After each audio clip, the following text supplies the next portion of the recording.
selfie, didn't you? Mm-hmm. And now you're typing words over that selfie. Is that how it works? I was talking about my outfit because I'm really sunburned. Yes, you got scorched. I am very, very burnt.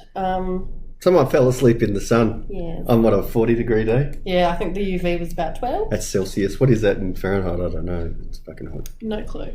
But I do know that one of my outfits I wanted to wear was pink, but I don't want to blend in for New Year's, like with my sunburn. So I said I might wear white because then I go into 2025 pure. It's just my idea. Okay, righto. More like a shade of lobster, but yeah. Yeah. It's been a long time, and we're going to do. It's been a crazy time of the year. It has. We've got to do. Probably shorter ones more frequently would be nice. Yeah. Well, what's happened since last time we talked? Because there was two major things that happened with the band. Which band? Iron Maiden. Two major things. Well, one passed was away. Paul passed. Yes. No, we talked about that. I don't think we did. Oh. Or I think it was after. Okay. I could be wrong. Paul passed away. Yeah. I think you're right because yeah. No, I don't think we did talk about it. And Nico is no longer touring. Yeah. Needless to say, they still might do an album with him. Oh, who knows? Well, that's what they said. He's not going to tour and do like all the concerts, but he still will be in the studio, which is a good thing. And I remember when you said, because I think we both knew, but when you messaged me, I think, and I'd already read that, because it comes up on your feeds, the algorithm knows as well.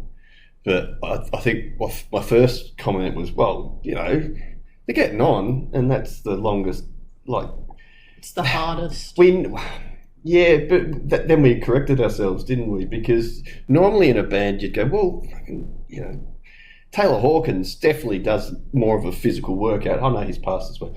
Does more of a physical workout than anyone else in the band. And then you think, well, Dave Grohl runs around a fair bit. And then you think, oh my God, Bruce is belting like a fucking opera singer and sprinting around like a lunatic. And they're all lifting each other. I don't know. Like if you had a heart rate monitor on Nico and Bruce probably was crying higher. Yeah. I mean, I don't mean to bag Nico's drumming, but because he is a very good drummer. He's really good. It's not. Yeah, I don't know. Compared to a lot of up there, like the Danny Careys of the world, etc. It's different style of music. I do want to get on one of these songs on this album. I definitely want to get Marty in because he's not all that familiar with Maiden. Yeah. So I don't know what song, but I want to get him in for a listen and his reaction to one of the songs on this album that I don't know is a standout for drumming. We're gonna need a longer table. Yeah, we might need a better location. Yeah.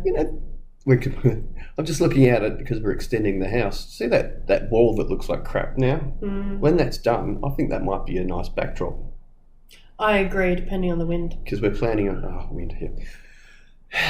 Yeah. Okay, so what I think right from the start, I was really excited for you to hear the contrast between Paul and Bruce. Different vocalists, and I didn't give you the heads up that that was going to change. I can't drink and talk. And then I was really excited about Number of the Beast. Yep. Just because it's a kick-ass album and everyone knows it, and it's probably right up there in the top metal albums ever. And now we're up to the Maiden's 7th album, which is aptly named Seventh Son of a Seventh Son. Smart thinking. This is from 1988. This was my last year at primary school. Holy shit. I really got into this album at the time. What else is monumental about this album? So up until this point, Maiden was recording an album every year. So what's it? So 80, yeah. So Power Slave was 84, 81. So from 81 to 84. 80. So 84 was Power Slave.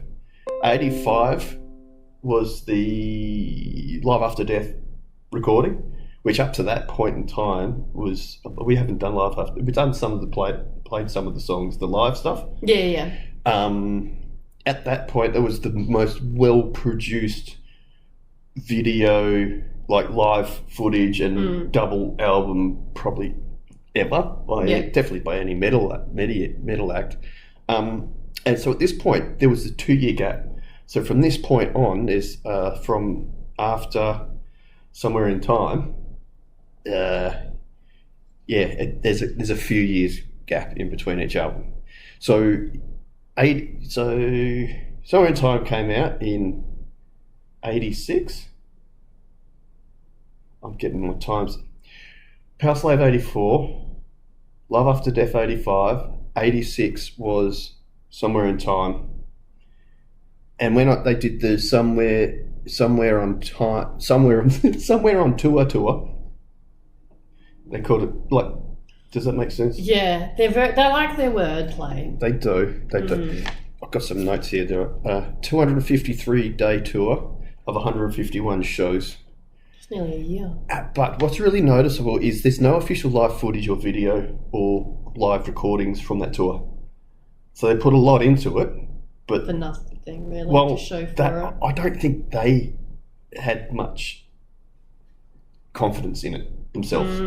If that kind of makes sense. Yeah. I think I said a long time ago, it's like they went through a period of they'll do a great album and then it's like, and then come back with a really good album and then the next one's like it's good, but it's not. Yeah, not everything's going to be as good. Like, you can't top everything. You can't keep topping yourself. You can't keep topping yourself. I was going to make a really bad suicide joke and I'm not. So there's no footage of that. There was signs of Bruce slowing down, but not just tired, but like losing interest. They themselves seem to have lost interest, as in that none of those songs off that album really got played live. Yeah. Onwards and still. Wasted Years gets played a fair bit. None of the others really do. There's talk of. We'll talk about the album.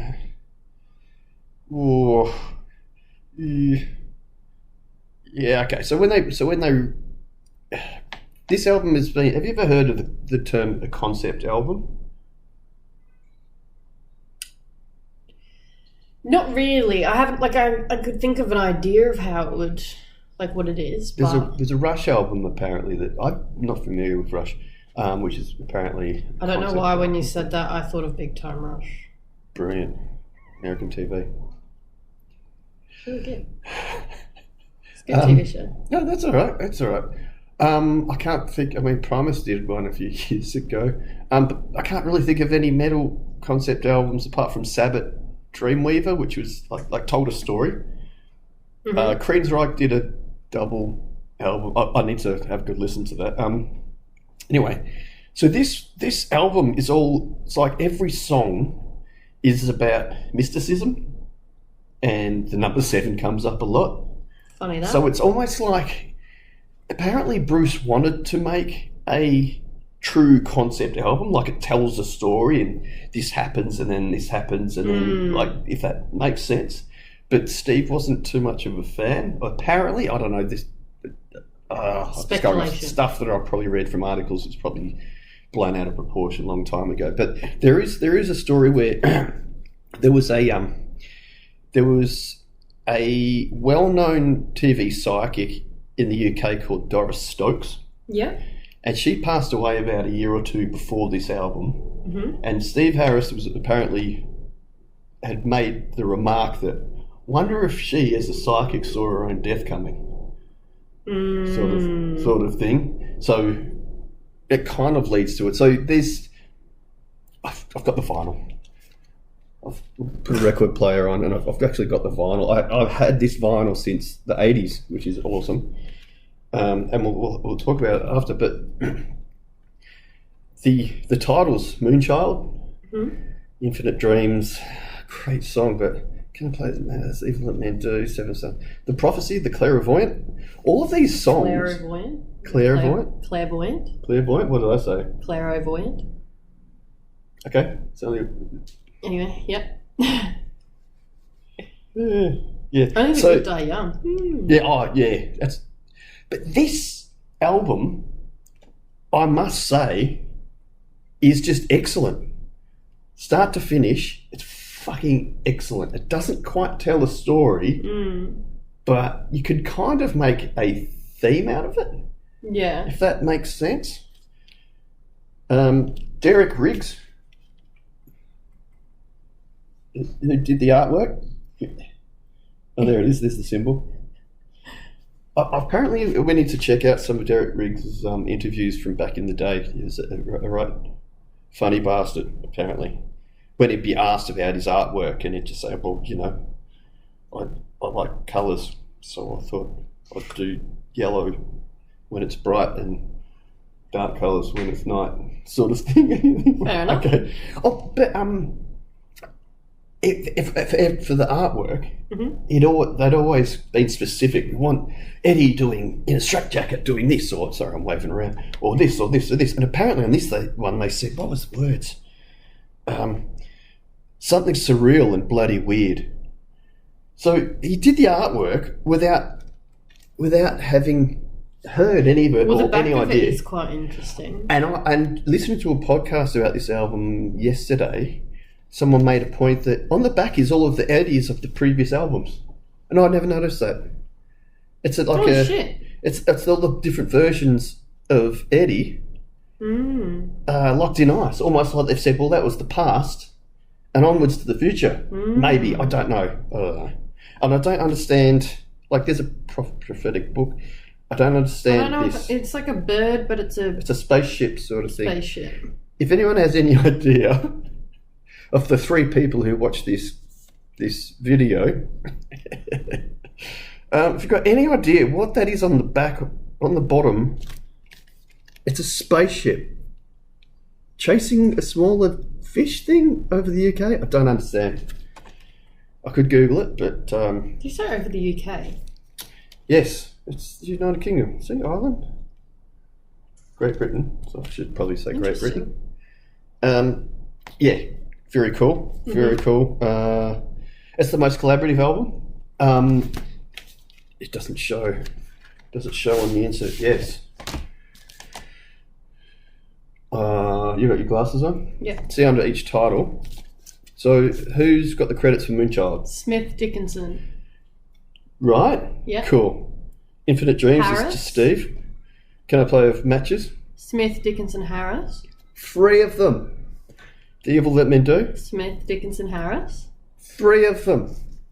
Seven Son. Harris. Fair enough. Okay. How do they pick who goes first? Murray Harrison? Probably who, the way I think, the lyrics and then the music. Yeah, okay. And if there's like 2 musicians, I think it's like the core riff was blah blah. Nico doesn't get any credit because it's just the beat machine. The Prophecy was Murray and Harris. Murray. So Dave actually did something. That's what I'm saying. Mean, but... I know, but he was really involved on this album. Really, really involved. Though Murray doesn't get involved in songs very often. Yeah. If you recall. The Clairvoyant is Harris, and Only the Good Die Young. Harrison Dickinson. Is that Duckface? Man, it's Fishface. Well. Oh, he does do the duck face though as well. And is this the last, or it might be the last or second last album where you've got this same lineup of Smith and Murray on guitars? What? On the solo attacks, because Yannick comes along. Someone goes through a break for 9 years. Oh. How The cool is that? Clairvoyant. Is that the Clairvoyant or is it the Prophecy? Well, Very cool. usually... Oh, yeah, actually. There's death behind him. Very cool. Very cool.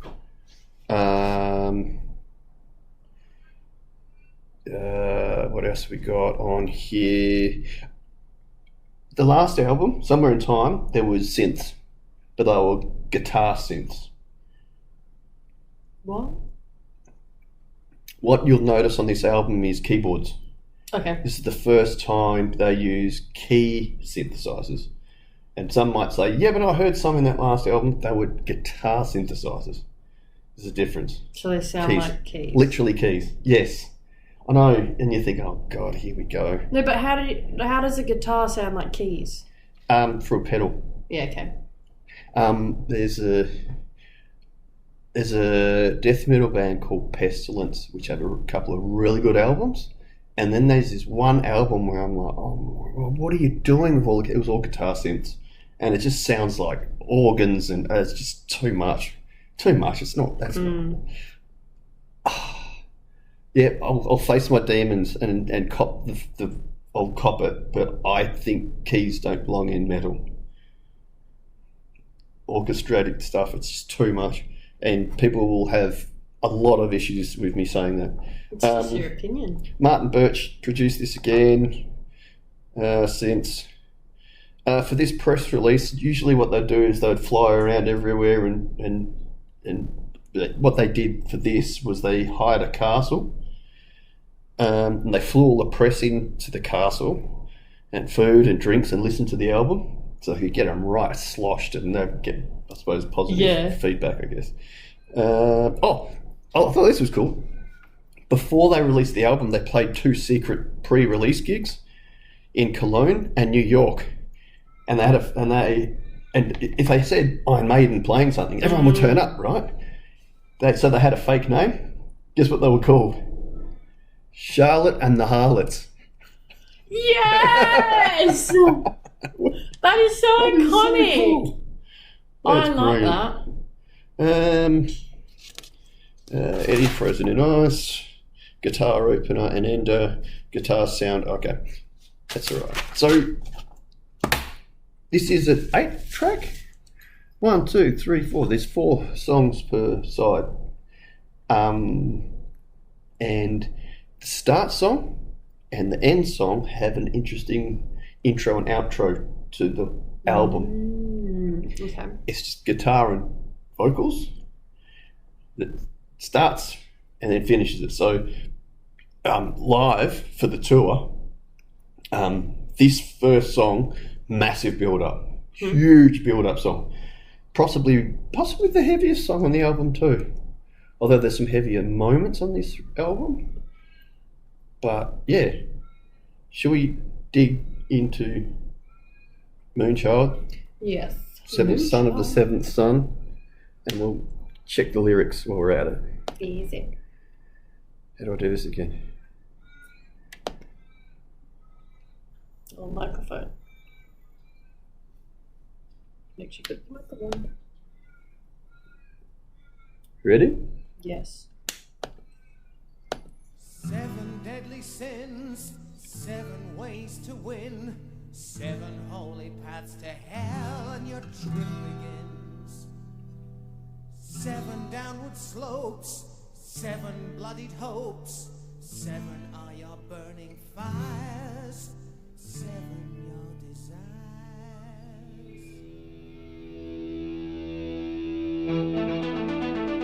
Since? Synthesizers, yeah.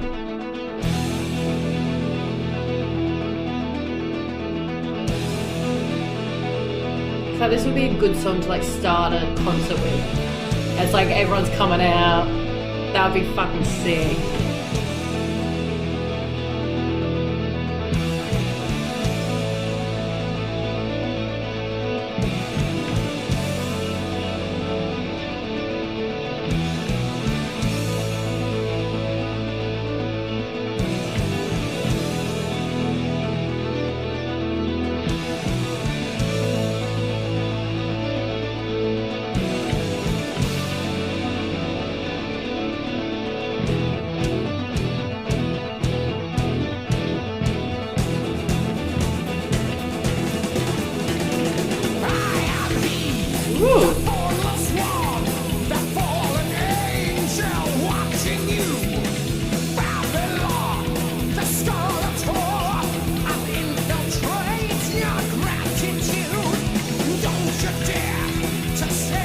son, kill him now and save the young ones. Be the mother of a buff tribal babe. Be the devil's own Lucifer's my name. Moonchild, hear the midnight scream. Ow! Moonchild, open the seventh seal. I count the heads of those unborn. The accursed ones, I'll find them all. And if you die by your own hand as a suicide, you shall be damned. And if you try to save your soul, I will torment you. You shall not grow old. With every second and passing breath, you'll be so alone that soul will bleed to death. Moonchild, hear the midnight scream. Moonchild, open the seventh seal. Moonchild, you'll be mine soon, child. Moonchild, take my hand tonight. The twins, they are Oh, the twins. Who's the twins? this night. Who? Gemini is rising, and the red lips kiss goodnight.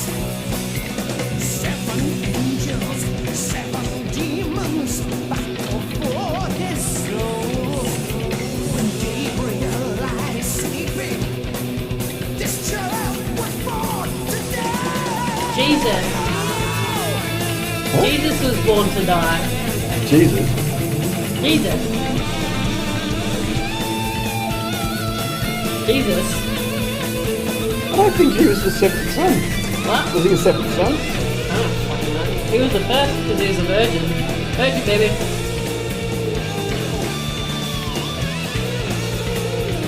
I'm pretty sure Gabriel was his father. Oh no, Joseph.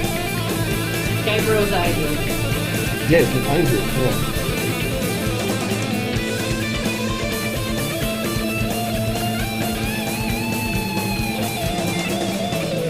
One more dies, and one more lives. One baby cries, one mother grieves.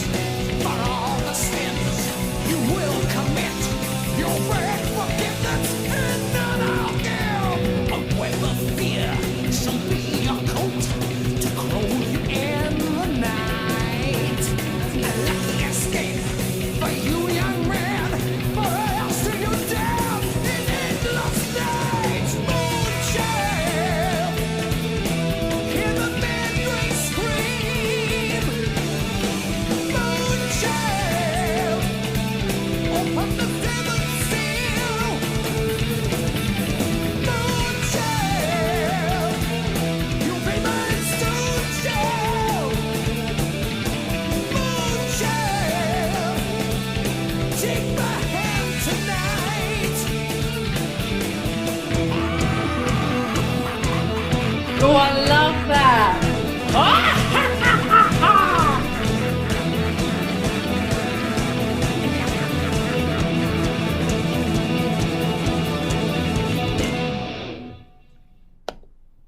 It's sick. What is a moonchild?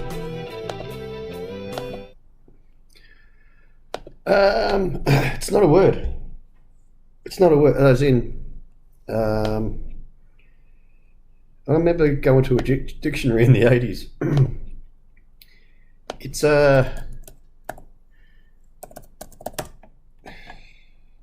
it's not going to really tell us. It's the name of the band, Broom. What is the meaning? Person born under the zodiacal sign of Cancer.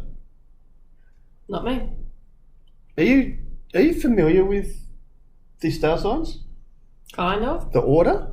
No. Okay. Under this, because Jesus is under the fish. That's Pisces, isn't it? Yeah. So is Cancer next? Is this is I don't know. Well, what are you? Sag. Sag, so then Pisces, and then it goes Capricorn, Aquarius, and then something. Oh, it's just a Aries, Taurus, Gemini, Cancer, Leo, Virgo. It's okay. I don't know. It's from a different age then. Yeah, so I was going to say I'm Capricorn and you're Sagittarius, and we're a month after each other. And the Western Zodiac originated in Babylonian astrology, and the word Babylon was in Moonchild just then. What do you think of his vocals? He just comes out punching, doesn't he? The start of it kind of like reminds me of like, I want to say like a medieval town.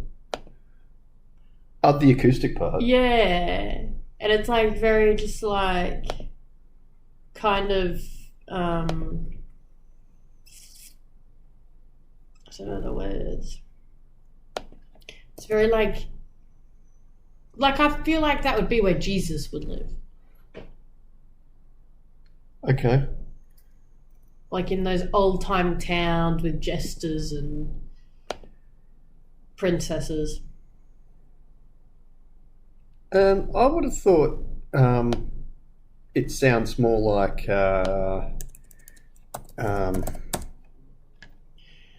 medieval England sort of thing with jesters and that sort of thing. I So what you jesters, yeah. Well, we don't know where Jesus actually grew up. We don't know. Or if he's just a fictional character. Exactly. So what did you... Oh, yeah. Like he's got some really growly parts. He's got his belting parts. It sounds like he's you love to laugh, didn't you? And then it kept going in the background. Yeah. I think it was an Adrian Smith then Dave Murray solo too. They take turns, but usually it's the other way around. I might be wrong. How long have we going for? Moonchild reminds me also of I can't think of the Cult song that it reminds me. It's probably Wolfchild or something, if knowing what the Cult's like. What if the Cult were from Birmingham? Are we talking about an actual cult, or is there a band called The Cult? Okay. I saw them just a few weeks ago. Sorry, that would help. Yeah, I was like, what cult were you a part of? What cult was I part of? The Family. The family. The family. Over east. You're from there. Oh. I'd like to find this playlist of mine. Bleach blonde hair. Come on, it was the 80s. Who's snoring? Doggy. Labradors snore. Sure I did one. Oh, too bad. I saw Hosanna and I just sort of, that chapel song we used to sing. Hosanna in the highest tree. That's that particular song is another English band. Hosanna, Hosanna, Hosanna, Hosanna, Hosanna, Hosanna. Hey JC, won't you fight for me? Hosanna, Hosanna, hey superstar. That was a good musical. What musical was that? I just said a bunch of Jesus stuff and said superstar. It was 1988.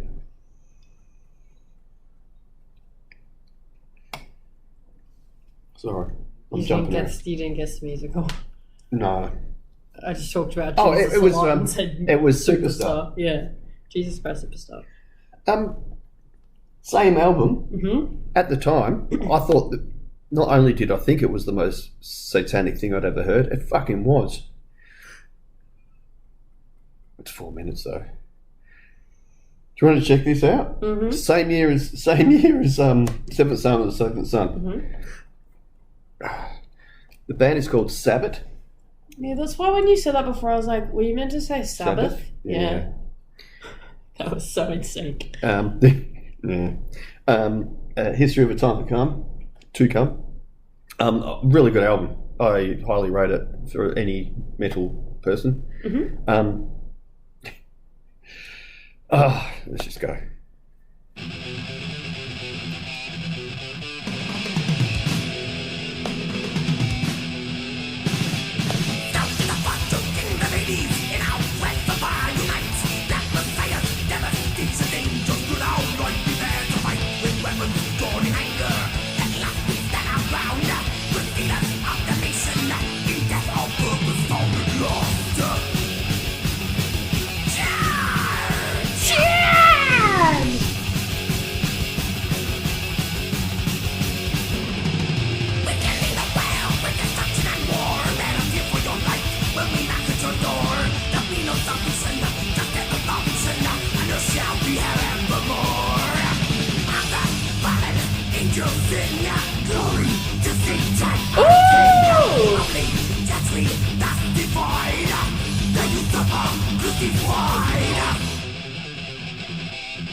Oh, I kind of like this.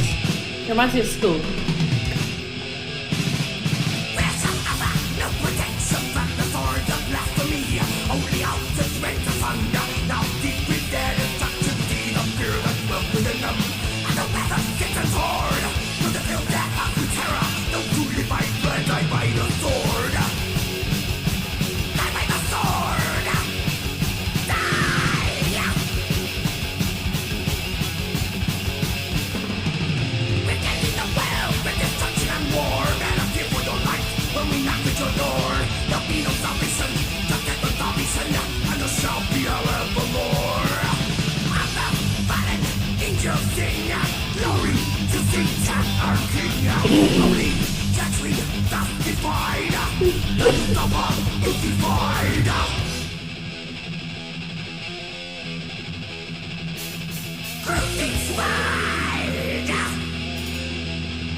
I wish I could sing that low and like deep, like crucified, without destroying my throat.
I really do like that main bit,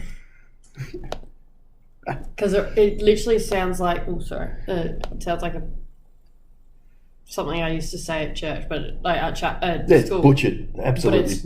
We didn't just pray to Satan, so. I thought it was the most heavy thing I'd ever heard in my life. And, I like that. And then I listened to Napalm Death and I went, that's the heaviest thing I've ever heard in my life. And then Deicide and etc. came along. But yeah, that's thrash metal. But this is, some would say Iron Maiden is, especially this album, could be called prog metal. There's elements of prog, but it's not overly progressive, I don't think. I think it's a kick-ass album. Moonchild. It's pretty good. In the caliber of the Iron Maiden you've heard so far, out of 10, what do you reckon? I want to give it maybe an 8. Because it is really good. Holy shit. And it's probably one of the more... Like, I feel like my brain just... That's all right. To me, it sounds like Bruce has got his spark back. It does sound like really fun. Like, it just is just a fun song for me to listen to. And it belts along. That's Yeah. really cool. And I feel like I could hear the lyrics more than I can in other songs. Ah, okay. Like, especially when we were just listening to that song by Sabbat. If I didn't have the lyrics, I'd be like, what the hell fuck are they talking saying? about? And I do, like, when it is kind of, like, very thrasher, there's a lot going on, I don't even listen to lyrics. I can't even think about lyrics. That one, because it's more, like, chill at the start, and then, like, the chorus definitely repeats more, I think, than besides Number of the Beast. But, like, I feel like it was just easier to listen to the lyrics and understand it. Yeah. And it's good when they say Moonchild heaps, because then I go, oh, yeah, that's the song. That's the chorus, yeah. All right, shall we leave it at that for now? How long's that? 37? It's only 2 songs, and we don't. I don't think we were talking to that much shit. I disagree. We talk a lot of shit. Do we? Where are we at? We're on the 30th. 30th of December, 2024. I've had to start booking people in at work for 2025, and it scares the literal crap out of me. 2025. Yeah. I need to get off my butt and organise gigs for this Alanis Morissette's Jagged Little Pill tribute 30-year anniversary. We played the album once, and it was really good. It was to play it live to an audience was awesome. We're playing it probably heavier, probably more like the Taylor Hawkins live tour they did afterwards. But that's cool. I think that's it. I think so. All right. Well, New year, new us. New year, new us. Oh, us. New year, new us. My ass is very burnt, so I hope I get a new ass for good New Year's. Okay. Also for Christmas. All right.